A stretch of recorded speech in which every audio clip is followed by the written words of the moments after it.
Welcome to office zone. আজকে MS ওয়ার্ডের টিপসটি অনেক গুরুত্বপূর্ণ। আচ্ছা, টিপসটি হলো দেখেন, আমাদের এখানে কিছু টেক্সট আছে। এখন টেক্সটটি আপনি একটু ভালো করে লক্ষ্য করেন, অনেক স্পেস আছে। ঠিক আছে, দেখেন এক এক জায়গায় কিন্তু অনেক স্পেস, এবং আপনার এই টেক্সটগুলো অনেক বড় থাকতে পারে বা তখন এমন থাকতে পারে। কিন্তু দেখেন আমাদের অনেক সময় আছে যখন এমএস ওয়ার্ডে টাইপ করি তখন কিন্তু এই জিনিসগুলো মানে ভুল করে কিন্তু হয়ে যায়, বা আপনি কোনো জায়গা থেকে যদি লেখা কপি করে এখানে আনেন তাও কিন্তু জিনিসটা হতে পারে।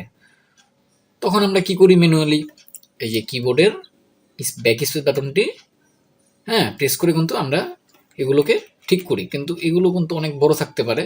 তখন কিন্তু আপনাদের অনেক সময়ের প্রয়োজন হয়। এখন আপনি চাচ্ছেন যে এটা যেন 10-15 সেকেন্ডে পুরো ফুল কমপ্লিট হয়ে যায়। তো ছোট একটি ট্রিক্স, আপনি ভিডিওটি শুরু থেকে শেষ পর্যন্ত দেখবেন। ঠিক আছে? আচ্ছা, আপনি প্রথমে কি করবেন, কন্ট্রোল এ দিয়ে লেখাগুলো সিলেক্ট করবেন। সিলেক্ট করার পর আপনি কন্ট্রোল ইস প্রেস করবেন কিবোর্ডের। দেখেন, প্রেস করার পর এখানে এই যে মোর নামে একটা অপশন আছে, এখানে ক্লিক করবেন।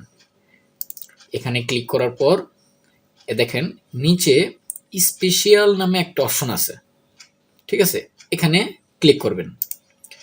দেখেন মানে অনেক টাইটেল আসবে, আপনি এখান থেকে জাস্ট উপরেরটা এই যে প্যারাগ্রাফ মার্কে ক্লিক করবেন। দেখেন এমন আসবে, আপনি শুধু এই পিটা কেটে পিটা ডিলিট করে আপনি জাস্ট ছোট হাতের একটি ডাব্লু দিবেন।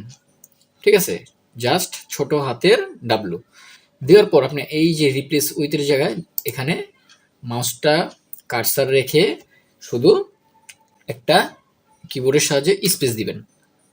কমপ্লিট স্পেস দেওয়ার পর আপনি জাস্ট এখন দেখেন ম্যাজিক, রিপ্লেস অলে ক্লিক করবেন, ইয়েস দেন, ওকে দেন, দেখেন একদম টোটালি দেখছেন 10-15 সেকেন্ডের মধ্যে আমার জিনিসটা হয়ে গেছে।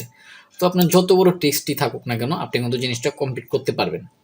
তো ভিডিওটি যদি ভালো লেগে থাকে অবশ্যই সাবস্ক্রাইব এবং লাইক দিয়ে পাশে থাকবেন। ভিডিও আজ এ পর্যন্তই। সবাই ভালো থাকবেন। আল্লাহ হাফেজ।